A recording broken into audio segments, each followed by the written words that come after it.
Good morning, students. Welcome back to the class.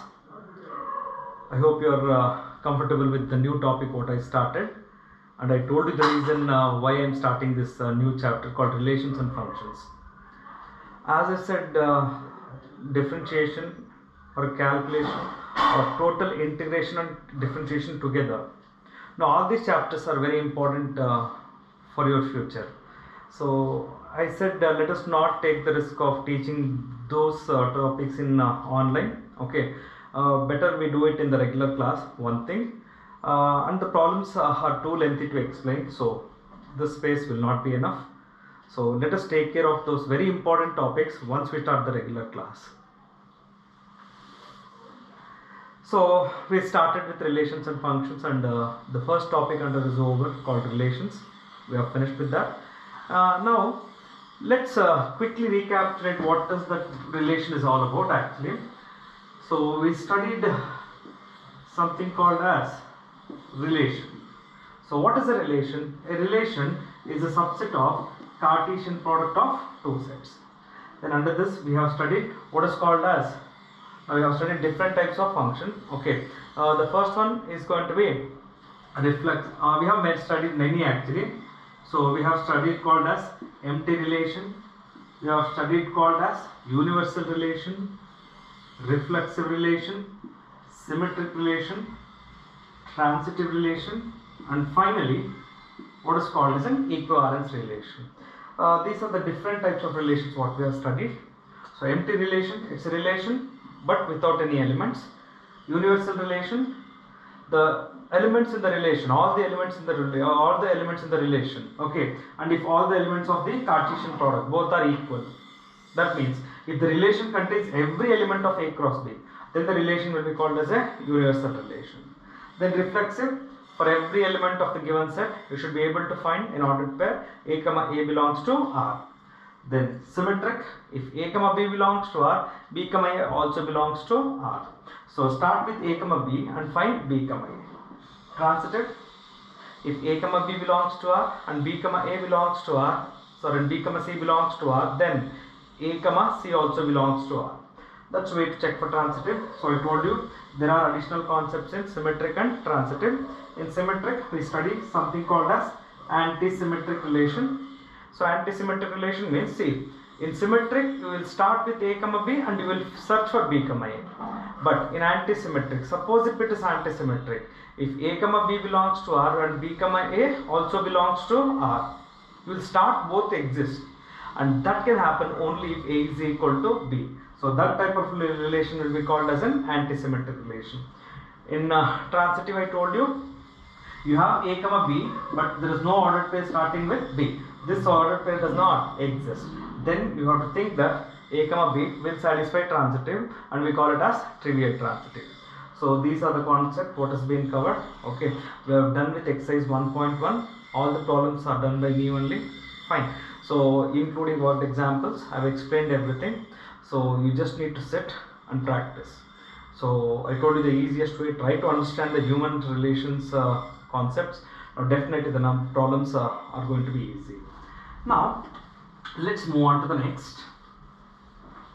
So what I will do here, I will take two non-empty sets A and B. So for that I will find A cross B, and from A cross B I will find out something called as a relation. Now to explain this, let me start. A is equal to 1 comma 2 and B is equal to 1 comma 2 comma 3.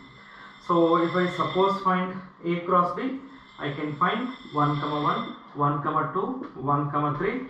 Then I can find 2 comma 1, I can find 2 comma 2, and I can find 2 comma 3 also. Correct. Fine. Now how many relations will exist?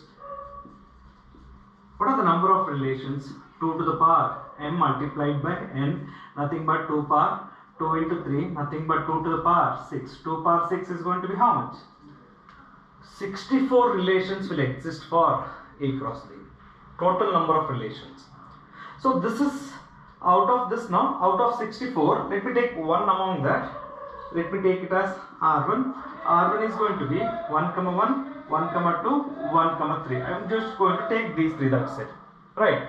And out of the 64, let me take one more. The another one I am going to consider 1 comma 1 and 1 comma 1, and let me just take one more as 2 comma 2, right? This is also a relation because it's a subset of A cross B. This is also a relation because it's a subset of A cross B. Both are relations. How they are different? Now to do that I will explain with the diagram. The first one what I have written here. This is set A. This is set B. So I will take the help of the arrow diagram. So set A contains what? 1 comma 2. Set B contains 1, 2, 3. Now according to this relation, 1 is related to 1, so I will put an arrow mark. Now the next, 1 is related to 2, an arrow mark, and 1 is related to 3, an arrow mark. It's a relation, got it? It's a relation, okay, and this is how the elements are going to be related. This is for R1, fine, okay. Similarly, let me take the help of one more diagram, that is for the next one, 1, 2, 1, 2, 3. 1 is related to 1, first element. The next element, 2 is related to 2. So this is also a relation. But what is the uniqueness of this? See, the first one, R1, 2 is not related to any element here. Correct? But look here, 1 and 2 both are related. Okay, 1 is related to 1 and 2 is related to 2. It's okay, you notice something here. 3 does not have a pre actually, okay. So what I mean to say is R1 and R2, what I have selected, both are relations. Both are relations only, but R2 is unique. What is uniqueness in this? In R2, every element of A is related to some element of B. But here, 2 is not related to any element here. In such case, R2, what I have written here, will be called as a function, or will be called as a mapping, or will be called as a correspondence. So function is nothing new. Function is also a relation. But how it is different from a relation? Okay. If you are able to find for every element of the set A, a unique element in set B, in such case, the function what we have written, the relation what we have written here will becomes a function. So notice here, R1, 2 does not related to any element here. It's not a function. But here, every element of A is related to some element in B, so it will be called as a function. Okay. So a relation, it is a relation. Function definition starts with relation. There are different ways of defining. Please refer the EPL. I have everything. Whatever the things I am explaining, everything is being given in the EPL. So here I am not writing much theory. Please refer the EPL for the theory. Okay. So in a relation, if every element of the set A is related to some element of the set B, then in such case the relation will be called as a function. And there are different diagrams. If you just notice at the end of that, okay, just below the definition of function, there are different diagrams to understand the concept of functions. The first diagram, there are 4 actually, so let me write all the 4 here and explain. So this is set A and set B. So something like this, one diagram, something shows like this. Then in one diagram you have this, and in one diagram it's something like this. Okay, fine. Out of the 4, okay, see, the whole concept of function can be understood if you just remember these 4 diagrams. Got it? See, this shows actually 2 elements are related to one element. That's okay. It will be a function. But one element should not be related to 2 elements in set B. This will not be called as a function. Here, you notice there is an element x here. This is not related to any element here. This cannot be a function. And in set B, there is an element B, there is an element y, which is not related to any element in set A. This is still a function. So if you remember these 4 diagrams, you will never forget the definition of function. Okay? So let's put into a proper definition now. So let me take A and B are two non-empty sets. Fine. So what is a function? A rule.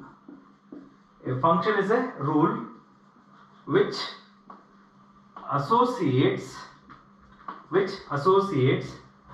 every element of set A to a unique element of set B. If every element of set A is related to a unique element in set B, then the rule what we define from set A to set B, that rule will be called as a function. So a rule is a function first, basically, that you have to understand. Okay, so a rule which associates every element of from set A to a unique element in set B, that type of rule will be called as a function. If you remember, in our two example, there is a set A 1 2, there is a set B 1 2 3, 1 is related to 1, 2 is related to 2. So what is the rule which connects these two ordered pairs? These two ordered pairs are unique actually.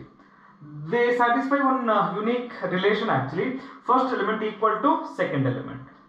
Okay, so in such case I can denote the function. Okay, whatever the definition I have explained here, no, this definition symbolically is denoted by the way to read f from A to B. Symbolically it is denoted by f is a function from set A to set B. Short way is writing this. The way of reading it should be this one, f from set A to set B. So short form is going to be f from A to B. So a function from set A to set B is denoted by f of x equal to y, where x is an element of set A and y is an element in set B. Right. So by using this concept, let me just tell you what is the function which associates this actually. Now this function can be written as f of x equal to x. For example, here f of 1 is there. What is f of 1? 1. What is f of 2?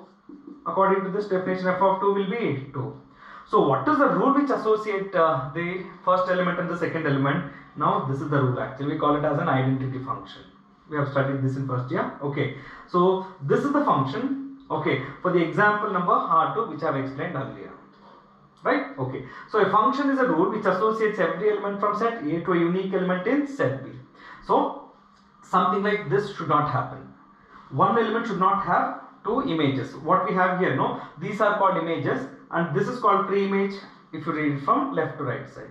So if you are reading in this way, you will say 2 is an image of 2, 1 is an image of 1. But if you are reading from A to B, 1 is a pre-image of 1, 2 is a pre-image of 2. That's the way to read. Okay. Okay, students. That's the definition what we are looking for. So what is a function basically? So basically a function is a rule which associates every element of set A to a unique element of set B. So after this you can see a diagram. The diagram will tell you actually. So you are just putting x here. Then there is something called as cubing. So it will be cube. Then there is something called as it will be multiplied by 2. Then there is something called as after multiplying this is going to be 2x. Then there is something called as add 3. So finally there is a function 2x cube plus 3. It goes to different stages when constructing a function. So with the help of a machine I have explained you how the function is actually going to exist. Just a pictorial representation or picture meaning to understand the concept of the function. Got it? Okay. Now after all this we move on to something called as types of functions. Under types of function, you have studied many definitions already in first year. If you remember, for 5 marks in part D actually, you have studied something called as identity function, modulus function, greatest integer function. All these definitions are once again being given here. That is for your reference actually. We need them, so please remember. Got it? So in types of function, basically or mainly we will going to concentrate some different definitions what we have not studied in first year PU. We have something called as one function, or in the bracket this is also called as injective function. And the second one we have called as onto function. This is also called as surjective function. And the third one is called as bijective function. These are the three types of functions what we will be studying in the second year topics, apart from the definition of first year. So first year types of functions I have given a list once again. Okay, so that is for reference, so please understand. Okay, why I am including those? If you just open up your NCERT textbook, in the second year they have not mentioned anything about the types of functions what you have studied in first year. But suddenly what happens when solving the problems based on types of functions, or when solving the problems based on one and onto or bijective, you will notice suddenly something called as greatest integer function. Then you will be wondering, somewhere I have heard this. Or there will be a modulus function. Then you will say, somewhere I have heard this. Now instead of telling in that way, it's better if I give you the topics what you needed to understand the problems. Okay, so I have made a list of those functions, so that is for reference. Please go through, they will be helpful. Is that clear, students? Fine, students.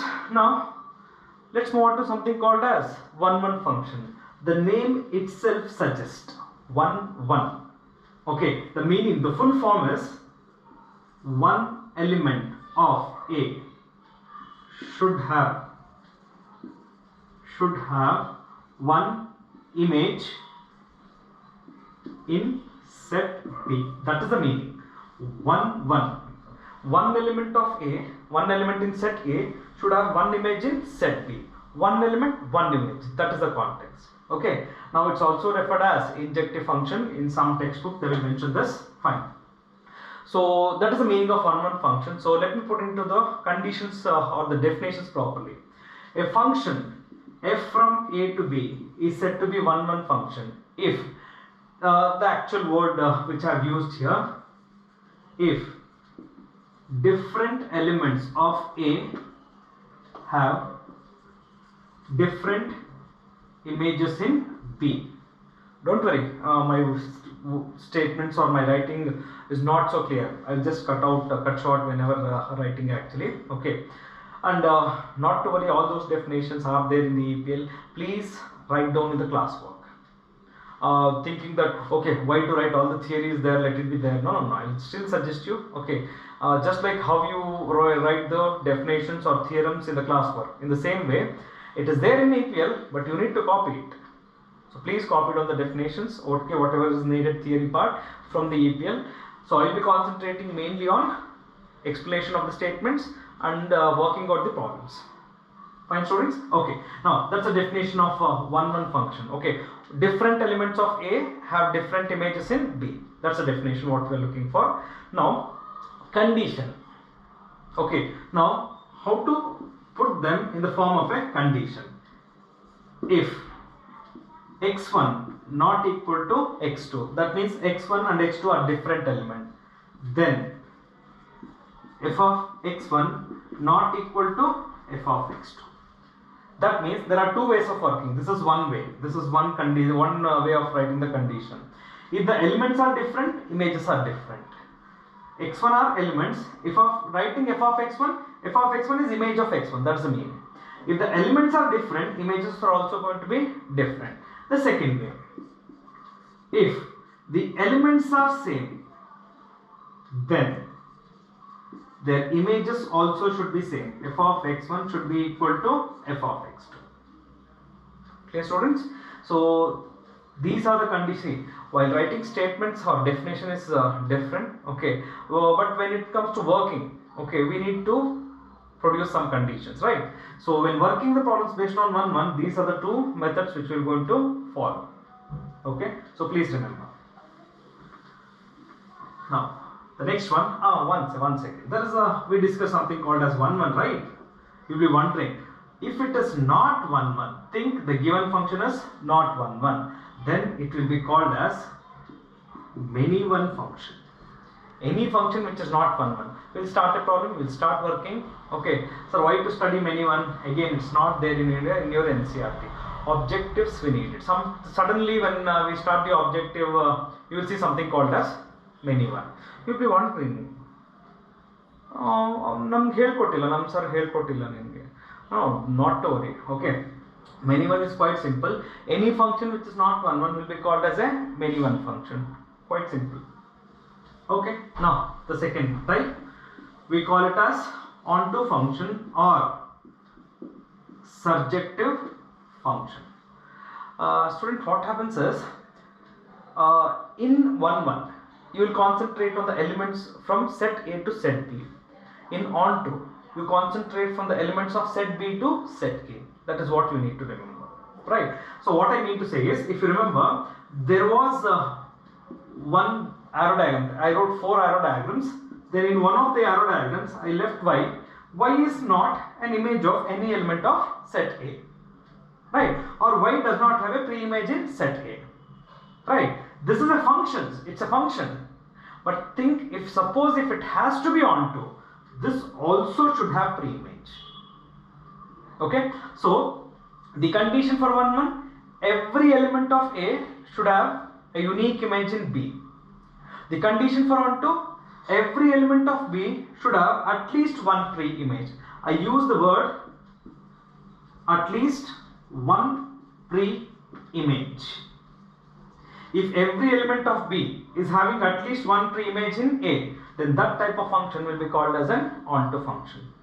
Okay, so none of the elements should be B, of the set B should be left out. Every element of B should have at least one pre-image in set A. So once again, definition is there in the textbook, so is there in the APL, so please refer it. So this is the explanation for onto. Okay, so if it is not onto, then it will be called as an into function. So if it is not 1, it will be called as a many one function. If it is not onto, it will be called as an into function. So definition part is over. So how to write the condition or the working rule? Okay, for all element y belongs to set B, there exists x belongs to set A. For every element of y from set B, there should exist at least one element from set A such that f of x equal to y, such that the given function is true. This is a condition on which we will solve the problems based on onto. Okay, so students, we have studied what is called as 1 function and what is called as onto function.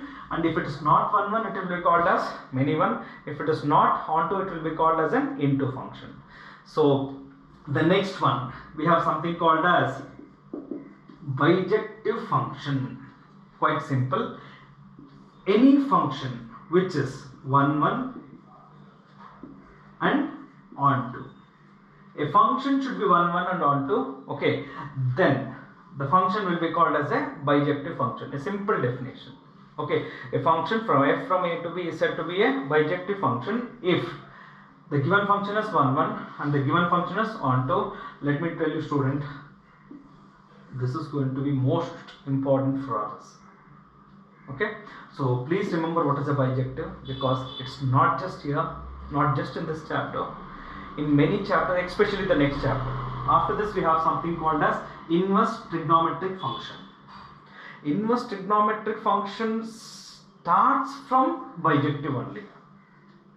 Okay, so if you don't know bijective, sorry, I cannot make you understand what is the meaning of inverse trigonometric function. Got it? So function topic is very important, because after functions we have something called as inverse of a function. Okay, after that we have so called as composition of function. Whatever it comes, everything so far in differentiation also, every time we used to say, let's consider function y is equal to function. Everything depends on function. So whatever we have studied in so far in calculus, based on function. Whatever we are going to study in future, it's based on function. Okay, so please remember, students, any function which is 1 and onto will be called as a bijective function.